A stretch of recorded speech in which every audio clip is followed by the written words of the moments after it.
What's going on? It's Astronaut H, and this is the What More Do You Want Network. Now, in this video, I will be discussing an interesting topic that, honestly,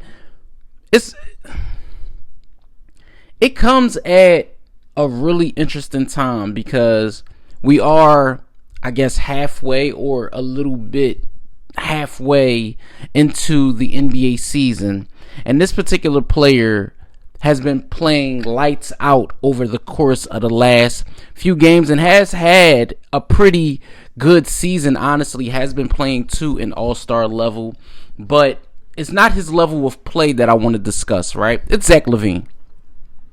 It's not his level of play that I want to discuss, even though he's been playing very, very well. It's the fact of the matter that there is no trade market for Zach Lavine.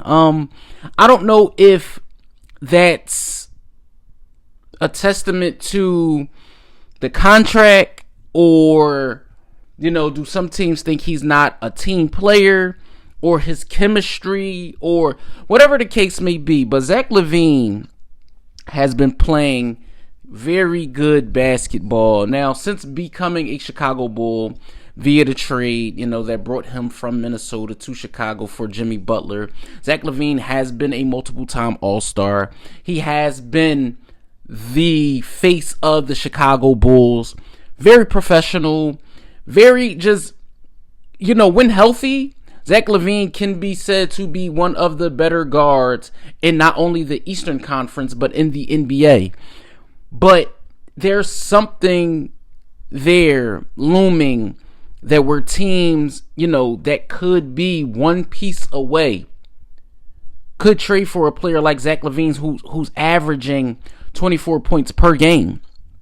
But there's no team out there. Now, I heard the rumblings about a potential trade between Denver and Chicago. Michael Porter Jr. coming to Chicago, Zach Lavine going to Denver.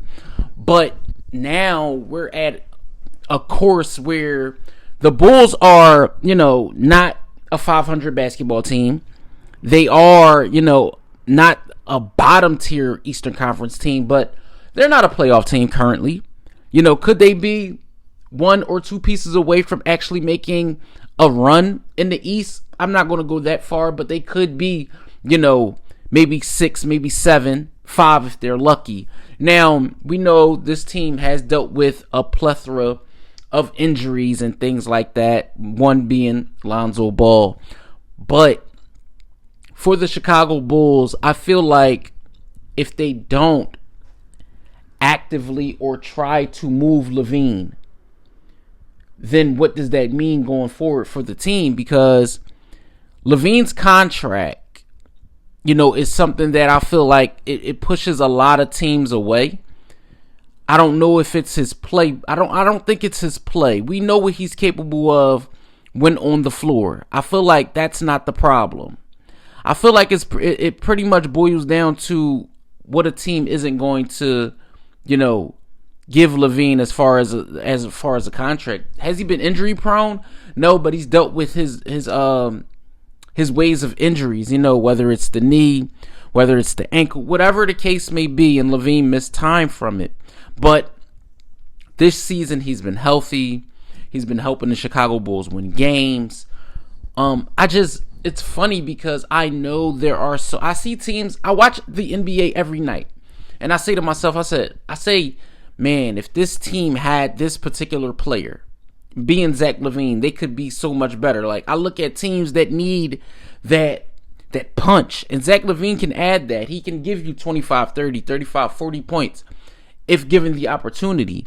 And while being in Chicago, he has been given the opportunity. Let's not make no mistake about that. He's been given the opportunity in Chicago.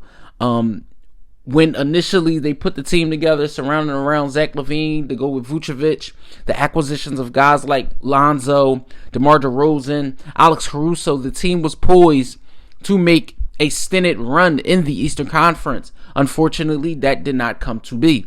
Now, with Lavine being this is his 11th, 12th season, he's 29 years old, but I can see a team in him making a team much, much better. Is it going to be the Chicago Bulls? I don't know, but it's very interesting to see that there is no market currently out there for a Lavine. We are coming upon the trade deadline in the NBA, and the chirps are getting more quiet by the day surrounding around Lavine and the Chicago Bulls moving on from him.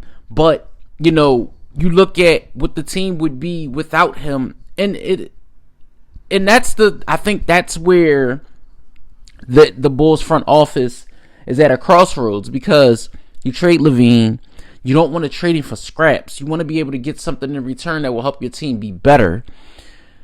But also, you could tell they're pushing towards more of a rebuild they're silently rebuilding. Honestly, that's what I feel like it's happening with the Chicago Bulls. They're silently rebuilding. That's why you trade and go get Josh Giddey. Because it's like, yes, Giddey is a phenomenal player. I think he's really good. But I don't think you keep Vucevic long term. I don't think you keep Lavine long term.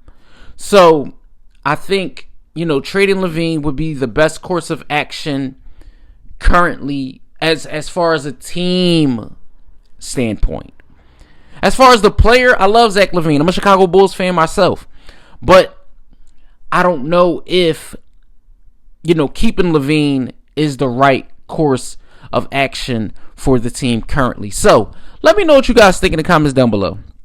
Do you guys see the Chicago Bulls trading Zach Lavine or not? Let me know what you think in the comments down below. Let me know some teams you think that could take on Lavine as far as a trade or whatever the case may be. Let me know what you think in the comments down below. Don't forget to like, comment, subscribe. Hit that notification bell to know anytime a video is being uploaded to this channel. It's Astronaut H. This is the What More Do You Want Network, and I'll catch you guys on the next video.